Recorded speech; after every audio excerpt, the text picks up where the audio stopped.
बिस्मिल्लाहिर्रहमानिर्रहीम। अस्सलाम वालेकुम पाकिस्तान। मैं हूं हैदर मेहदी और मेरा प्रोग्राम देखने का बहुत बहुत शुक्रिया। नाज़रीन, आपके कमेंट्स, आपके क्रिटिसिज्म, आपकी दुआओं का बहुत शुक्रिया। जो दुआएं नहीं भी देते उनका भी बहुत शुक्रिया। मेरे पेट्रन्स का खास तौर पे बहुत बहुत शुक्रिया। नाज़रीन, आज का प्रोग्राम सिर्फ अरशद शरीफ के ऊपर है। हम अरशद शरीफ को नहीं भूले, ना ही हम उनके कत्ल को भूले हैं, ना ही हम उनके कातलों को भूले हैं। ये प्रोग्राम मैं उनकी बेवा मोहतरमा सुमैया अरशद का जो बयान है वो मैं पढ़ के सुनाना चाहता हूँ। उसमें आपको पता चल जाएगा कि दूध का दूध पानी का पानी है, अलहदा हो जाएगा। और आपको पता चल जाएगा कि उनके जो कत्ल में मुलविस हैं, डायरेक्टली और इनडायरेक्टली, उनके नाम कौन है और वो कौन सी शख्सियात है। ये मैं बयान पढ़ के सुना रहा हूँ, इसको बहुत गौर से सुनिएगा। मेरा नाम सौम्या अरशद है। मैं शहीद अरशद शरीफ की बेवा हूँ। अरशद दस्तावेजी सबूत के साथ ARY न्यूज़ पर अपना प्रोग्राम किया करते थे। वो एक मोतबर सहाफ़ी थे और उनके साख में कोई शक नहीं था। वो पिछले 15 सालों से फ़ौज के साथ अच्छे ताल्लुकात पर थे। उन्होंने तमाम फ़ौजी ज़मीनी कार्रवाइयों को कवर किया, लेकिन हुकूमत की तब्दीली के ऑपरेशन के बाद हालात बदल गए, क्योंकि अरशद फ़ौज में से ऐसे अफराद पर तनकीद करने लगे जो कि सियासत में मुदाखलत करके गैर कानूनी काम करते हैं। वो तनकीदी सवालात उठा रहे थे, जैसे NRO 2 किसने दिया, जिसे ताकतवरों ने अच्छा नहीं लिया। ARY न्यूज़ चैनल पर 31 मई 2022 को उनका प्रोग्राम वो कौन था, इसकी एक मिसाल है। इस प्रोग्राम को जनरल रिटायर्ड कमर जावेद बाजवा और DGISI lieutenant general Nadeem Anjum के खिलाफ समझा गया, और ये पैगाम अरशद को जनरल कमर जावेद बाजवा ने मुख्तलिफ जराए से पहुंचाया, क्योंकि उनका ख्याल था कि ये प्रोग्राम उनके खिलाफ है।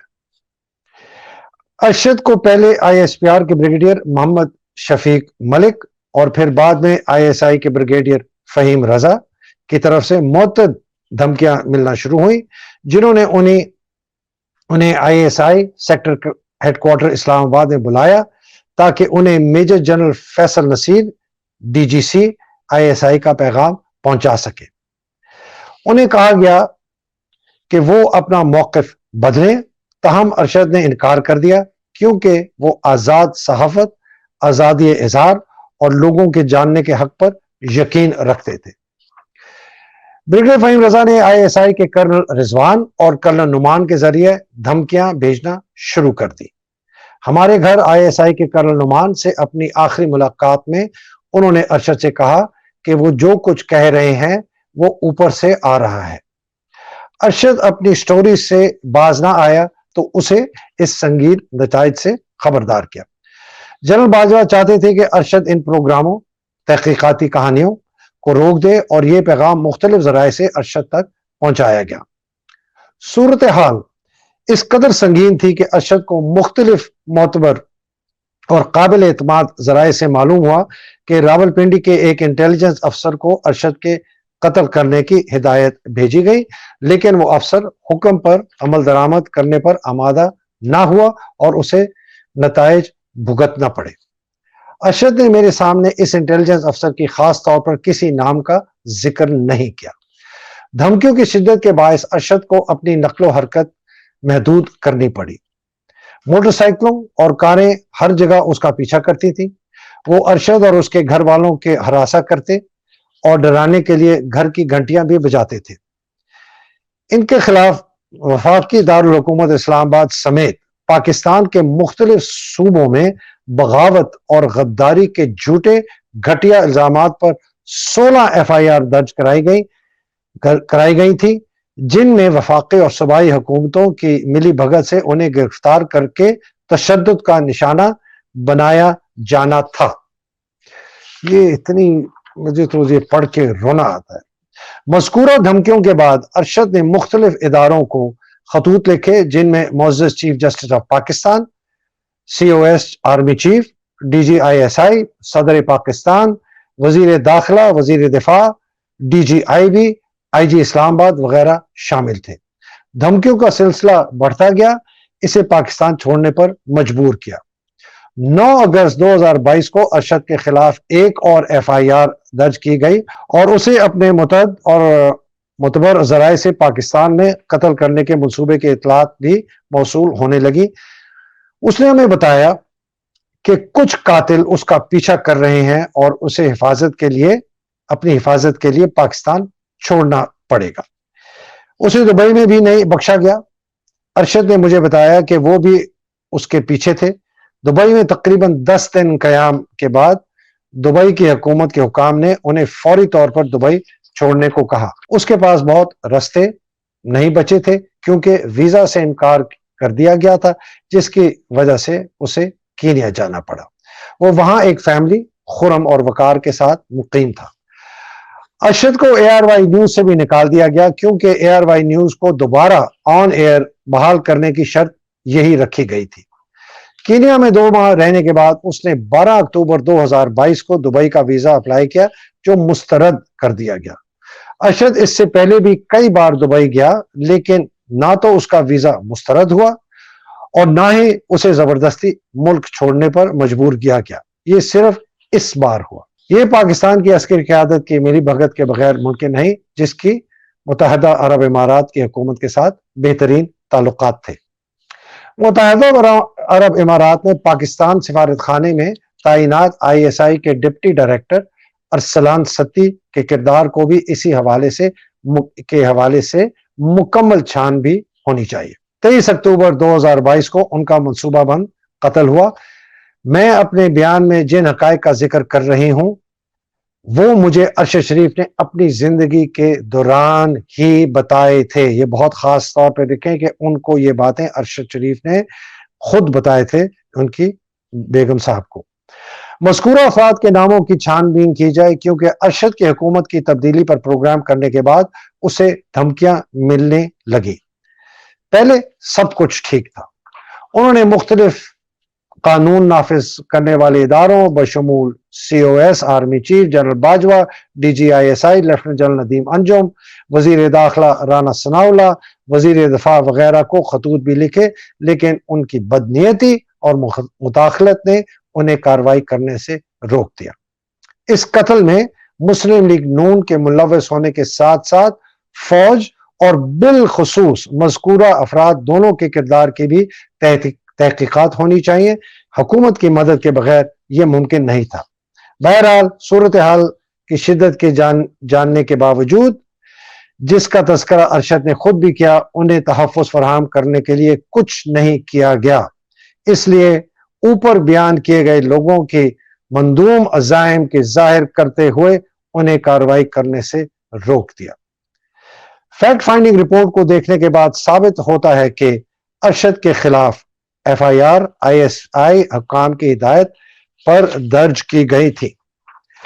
یہ بھی ثابت ہوا کہ آئی ایس آئی کے سیکٹر کمانڈر اسلام آباد بریگیڈیئر فہیم رضا کینیا میں وقار کے ساتھ رابطے میں تھے۔ قتل کے بعد طاقتور حلقوں کی جانب سے حقائق کو مسخ کرنے، ابہام پیدا کرنے اور تفتیش کو پٹری سے اتارنے کی کوششیں کی گئی۔ ارشد کو پاکستان میں جان کی حقیقی خطرات لاحق تھے اور جن لوگوں نے پاکستان میں یہ دھمکیاں دی تھیں وہ سب اس کے قتل کے ذمہ دار ہیں، کیونکہ اس نے پاکستان چھوڑنے کے بعد بھی اپنا کام نہیں روکا اور اسے دبئی چھوڑ کر کینیا جانے پر مجبور کیا۔ انہی مقتدر حلقوں کی جانب سے صحافی برادری میں خوف و ہراس پھیلانے کے لیے ارشد کی لاش کی تصاویر دنیا نیوز کے اینکر پرسن کامران شاہد، بہت افسوس کی بات، کامران شاہد کو بھی لیک کی گئی اور ایک خاموش پیغام دیا گیا کہ جو ہماری بات نہیں مانے گا اس کا انجام بھی ایسا ہی ہوگا۔ چونکہ اس کیس میں قومی اور بین الاقوامی عناصر ملوث ہیں اور ارشد کو قتل کرنے کی سازش ان کو قتل کرنے سے پہلے کی گئی تھی، اس لیے استدعا ہے کہ دفعہ 302 کے علاوہ دفعہ 334C بھی شامل کی جائے۔ یہ جناب محترمہ مسز سمیہ ارشد، ان کی بیگم نے اپنا بیان قلم بند کیا۔ اس سے صاف ظاہر ہے کہ ارشد کے قتل میں میری نظر میں 17 लोग शामिल हैं। फौज के और ISI और ISPR के लोग कौन हैं? उनके नाम ये हैं: जनरल बाजवा, जिनका बराह रास्त ताल्लुक है; जनरल नदीम अंजुम, जिनका बराह रास्त ताल्लुक है; जनरल बाबर इफ्तिखार, जिनका बराह रास्त ताल्लुक है, ISPR के चीफ थे; Faisal Naseer, DGC major general, बराह रास्त ताल्लुक है; ब्रिगेडियर फहीम रजा, ISPR के brigadier Mohammad Shafiq Malik, colonel Noman, colonel Rizwan, और ISI के कवर ऑफिसर दुबई में अरसलान सत्ती।